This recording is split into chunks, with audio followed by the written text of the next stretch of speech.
美國加州州長紐森話，佢同太太正接受司法部調查，認為事件同自己考慮參選總統有關。CBS 引述消息話，其中一項調查涉及紐森太太嘅稅務問題，司法部暫時未有回應。美國加州州長紐森喺社交媒體發布影片，聲稱聯邦探員近日曾經前往佢屋企人、朋友同埋前僱員嘅寓所，要求提供記錄並且翻查多年文件。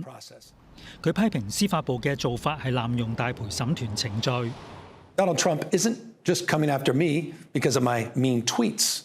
He's coming after me because I'm considering running for president.Because he hates that I've consistently called him out over and over again for his lies and deceit. 目前仍然未清楚紐森夫婦點解被調查，紐森亦都冇透露調查人員要求提供乜嘢資料。CBS 引述知情人士報道，司法部正對紐森展開多項調查，部分源於舉報人投訴，最少一項調查已經持續大約1年。消息人士又話，其中一項調查涉及紐森太太嘅稅務問題。紐森同總統特朗普長期互相批評，雙方亦都喺氣候變化、能源同埋輸油管項目，以及聯邦政府舊年向加州部署國民警衛隊嘅決定意見分歧。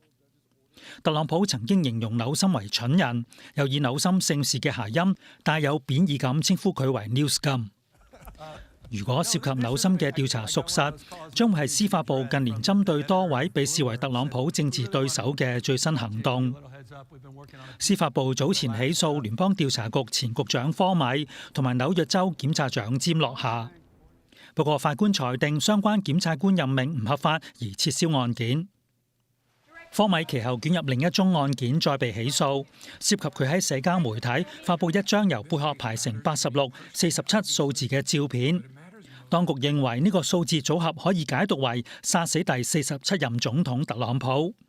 科米否認有任何不當行為。